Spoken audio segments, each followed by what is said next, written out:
është të eklipsosh agendën që ka nevojë shoqëria dhe aq më tepër politika e këtij vendi. Ky është një vend që përjeton stagnacionin politik.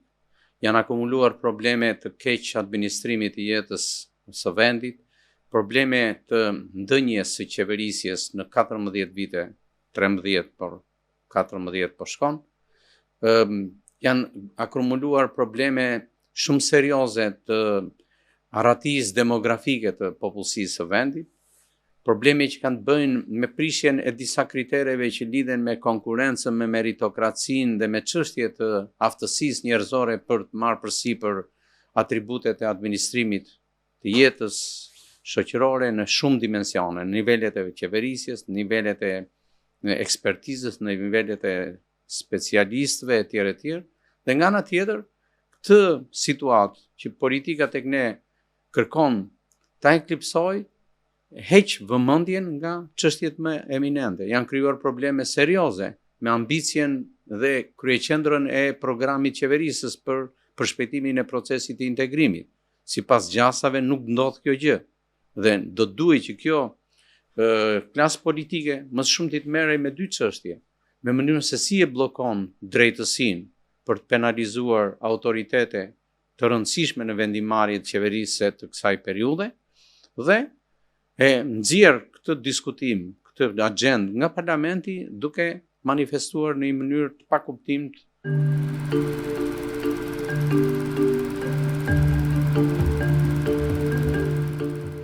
Pse rikthehet opozita pas 35 vitesh në blok, të cilin duhet ta rrëzonte dhe ta shemte, ta zhbënte edhe si koncept, po dhe si në 91-shin, 92-shin. Pse se bën atëre?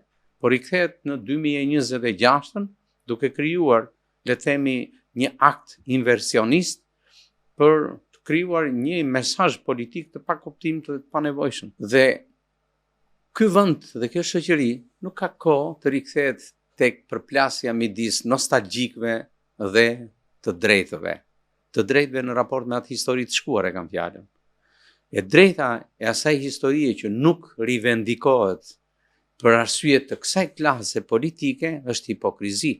Dhe sa herë i rikthejnë në skenën e aktualitetit politik, e bëjnë në mënyrë hipokrite. Dhe këtu nuk e kam fjalën vetëm për njërën palë, por për të dy palët të cilat ekzistojnë në këto raporte me njëra tjetrën fal njëra tjetrës. Mendoj që mungojnë aktorët e tjerë të shoqërisë që duhet arrisnin presionin, përfshi edhe mediumet tona.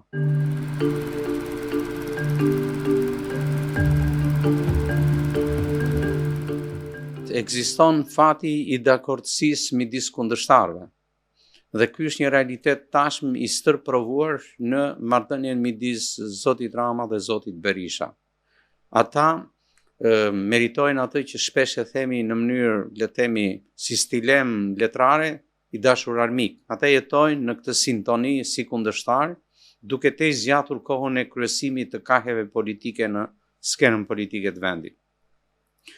Por tashmë e kemi shtëruar këtë lloj analize. Mendoj që këtu problemi është më dimensional. Klasat politike e vendit ton ka një përgjegjësi për të kurjen dhe për sfumimin e demokracisë tek vendimarrjet dhe vullnetet e njëshave. Ky është një problem shumë serioz.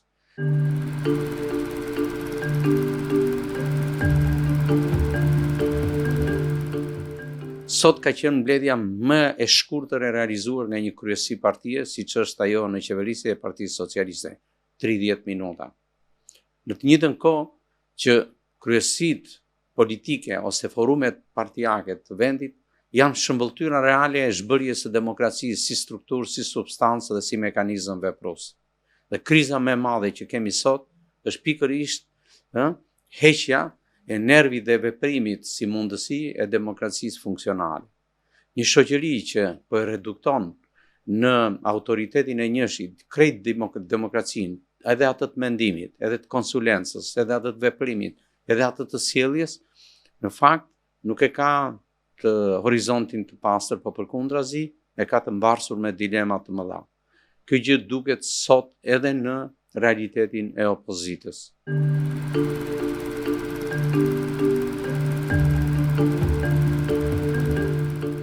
Problemi tjetër të opozita lidhet me atë që shpesh e themi, dialektika.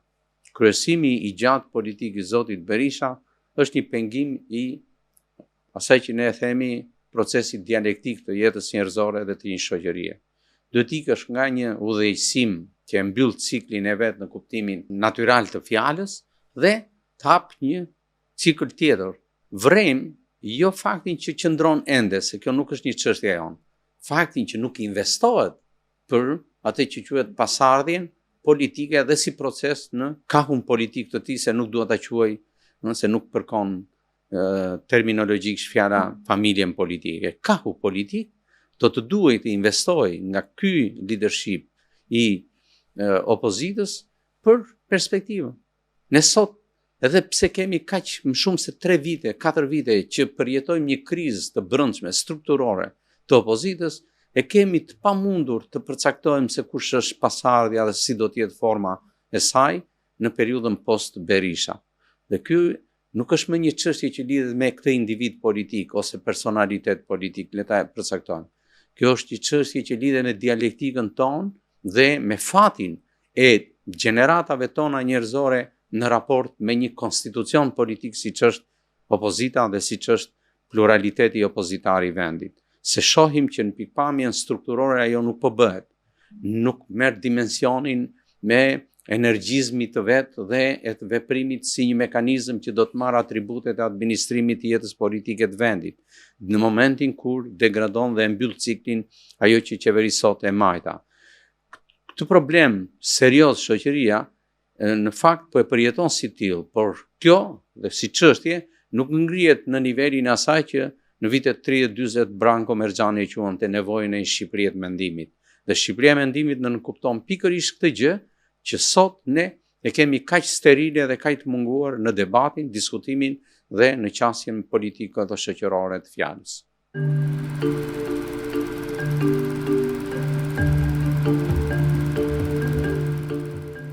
Në periudhën e tranzicionit edhe të pragun e post-tranzicionit, në verbim politologjik të debatit publik shqiptar, është përdorur rëndom kapja si dukuri, kapja e shtetit, kapja e ligjit, kapja e institucionit e kapja.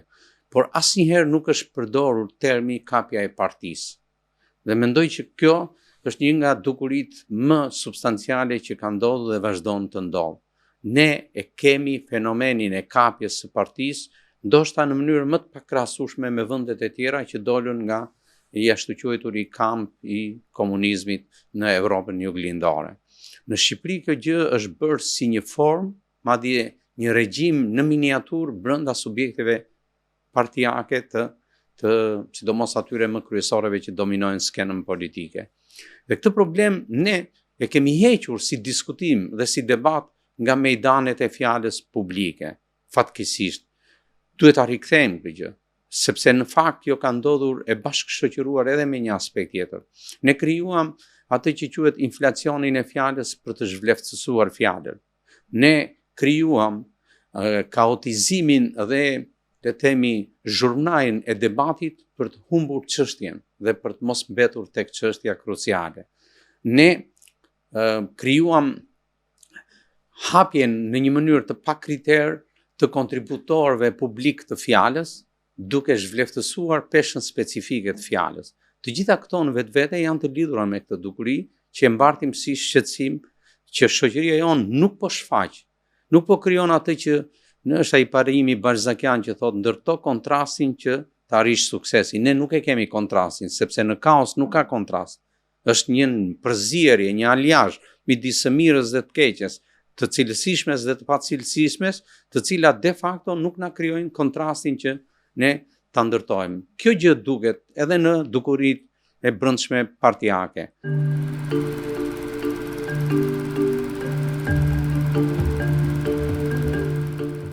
Zoti Saliani sjell një qasje apo një ngasje në marrëdhënie me zotin Berisha, por nuk ishte i pajisur me atë që ne kemi si apoteoz sot si shoqëri.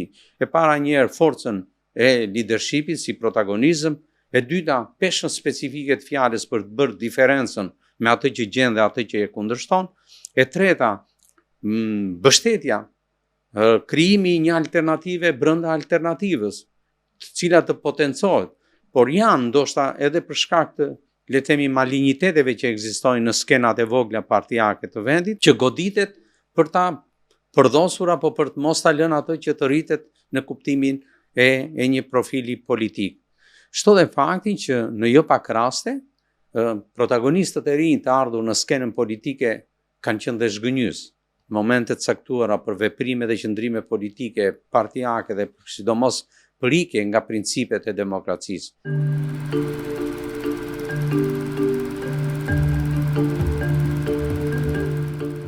Në gjithë protagonizmin dhe në sjelljet partijake dhe politike të rishtarëve të rinj janë vrejtur braktisja e disa shtyllave të rëndësishme, e para njëherë besueshmëria, vledrat morale dhe diferenca përmes tyre, dhe e treta është konsistenca programore dhe strukturore në përkatësinë tënde.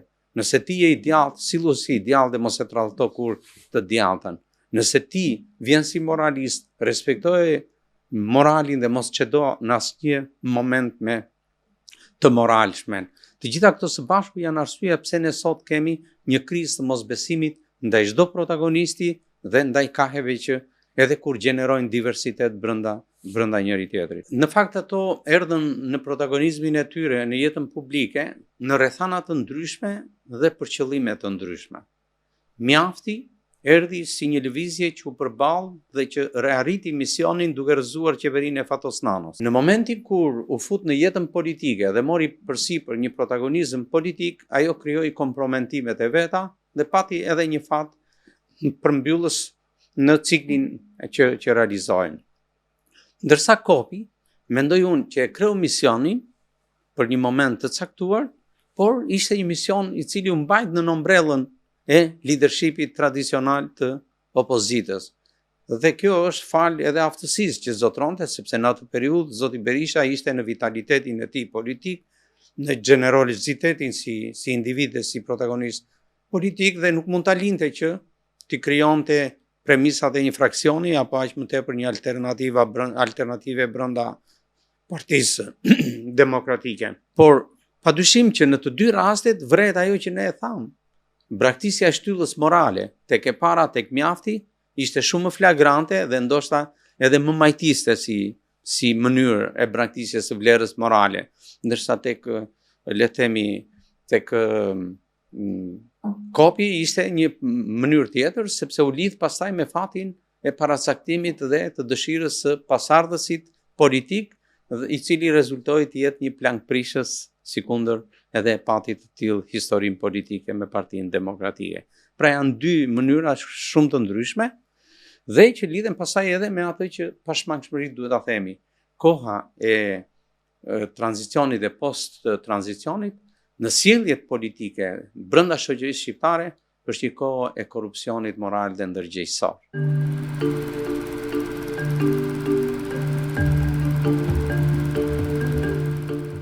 Unë disa herë në daljet publike kam përdorur një stilem anonim të njohur. Shumica e ministrave të 13 viteve të fundit janë persona që vinë pa një background politik, pa një background në ekspertizën dhe në shfaqjen publike dhe pa një dieni publike. Në këtë këndvështrim mund të themi lehtësisht edhe pa kritere meritokratike. Por kjo me sa duket është një tendencë dhe ka qenë preferencë tipologjike e kryeministrit Rama për të mos eklipsuar jo vetëm imazhin e vetvetes, por kryesisht protagonizmin e vetvetes. Dhe kjo periudhë, përmes shfaqjeve të tilla, ka reduktuar si asnjëherë tjetër në historinë politike jo vetëm vlerën e forumeve partijake, por kryesisht 3 aspektet të funksionimit të demokracisë klasike, që do të thotë konsulenca, llogaridhënia dhe transparenca. Në këto sjellje dhe kryesisht në harkun kohor të dekadës së qeverisjes Rama, këto janë procese që janë zhbërë dhe janë përjashtuar si mundësi të veprimit demokratik në një forcë dhe në një shumicë politike si ajo e Partisë Socialiste.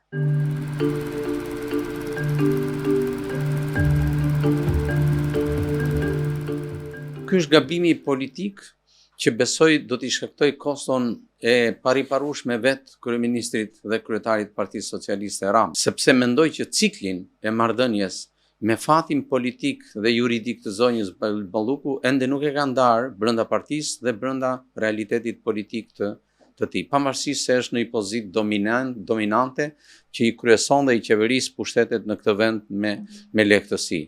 Por kosto që po i shkakton dhe sidomos çarje që po i rezulton në marrëdhëniet me partnerin ndërkombëtar institucional dhe sidomos me atë që ne kemi quajtur në periudhën e post 2016 kur hyri në fuqi i ashtu quajturi sistemi i drejtësisë, është ndoshta marrëdhënia më flagrante që ai ka vendosur me standardin e dyfisht, me atë para rastit Balluku dhe me atë gjatë rastit Balluku.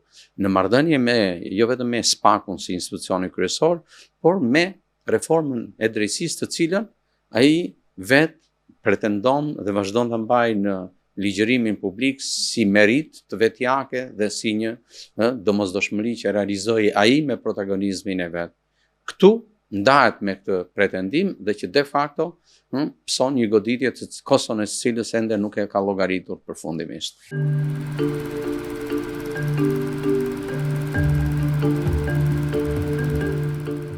Mendoj që e vetmja mundësi që ka ende në dorë shumica dhe kryeministri është ta zgjasë dhe ta mbajë, le të themi, në një peripeci proceduriale në lëshimin e mandatit të zonjës Balluku. Por në horizont unë e shoh si një çështje të pakthyeshme dhe të pandalshme.